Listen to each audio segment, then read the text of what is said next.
So today is exploration day for me, and when I came into the workshop I noticed the RSG25. This product from Sewerin, Germany, was made 45 years ago. This company is over 100 years old, and this is a leak detection device for listening for the sound of the leak as well as finding the utilities. And the RSG25 has got two types of transmitters. I didn't know that the strongest one is pushing out 32 watts. That's huge power.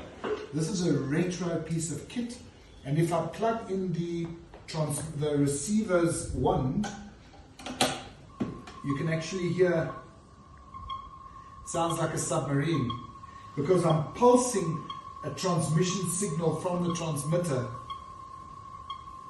And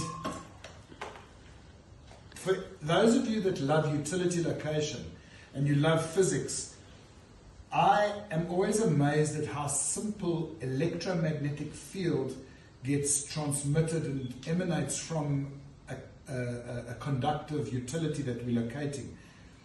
This is a coil. Inside here is copper, and if you've got a modern day locator, they all have coils in them.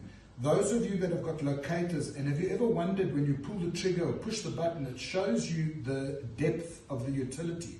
And the way that it shows you the depth of the utility is that it has one coil in the peak mode, which is parallel to the ground at the bottom of your wand, and one coil closer to where your handle is at the top.